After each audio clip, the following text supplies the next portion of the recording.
For a long time, I wanted to make a guitar. I play guitar really just for myself. There's a unique satisfaction for me in doing that on an instrument that I made myself.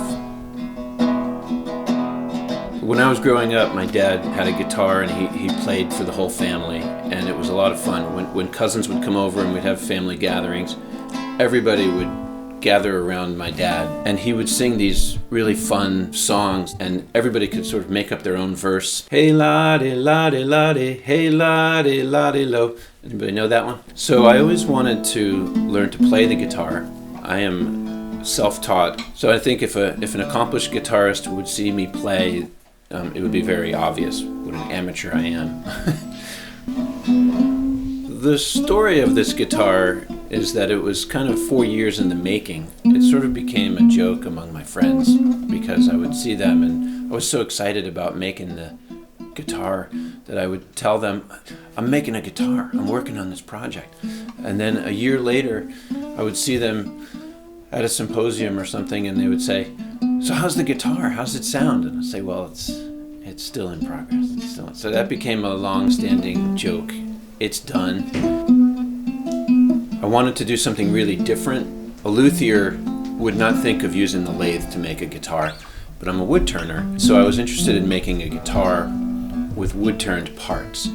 Along came some inspiration in the form of an article published in American Woodturner by the author Bernie Herzog, showing how to do wood-turned parts for a guitar. So I made this guitar really to see if I could do it. The guitar's theme is almost based on mistakes made along the way. So I made this archtop turning right here at the lathe, and as I was turning the tenon off of the top of the guitar, I went too thin and actually went through. So I ended up with this hole in the middle of the guitar where there wasn't supposed to be one. And so instead of scrapping it or starting over, as a lot of people might do, I decided to look for a different solution and ended up with this paint can lid. I refined the opening so it would fit exactly right.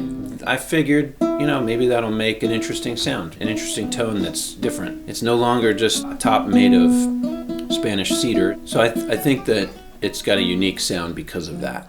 The neck that you see on this guitar is actually the third neck I made. The first two were made out of Spanish cedar, and it was a little too soft. The first time I built it, I was getting a lot of dead spots on the fretboard, and so this neck that's on there now is made of ash with no truss rod. It's attached with bolts.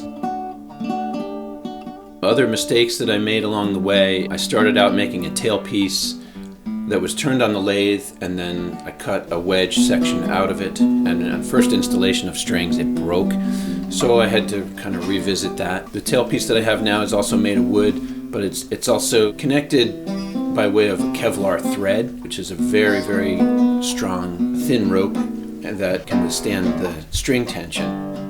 All the while that I was making the guitar, I was trying to envision how I would finish it. I'm not necessarily a purist where it's got to be a clear finish and perfect wood, and so paint will sort of hide 1,000 mistakes.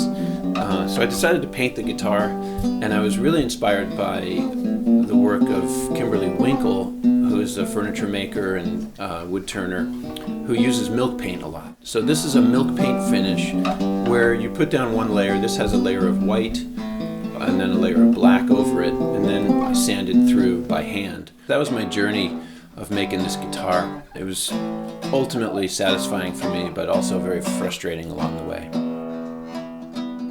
It was really a story of trial and error and lots of error and learning from those mistakes. I am planning to make another guitar and hopefully avoid some of the mistakes that I made in this one. I want the next one to be slightly bigger. I want it to have steel strings, and I think I can do that with some of the things I've learned. Are you threatened by the cease and desist letters that came from Gibson Guitar? I don't think Gibson Guitar is in any danger of competition from me.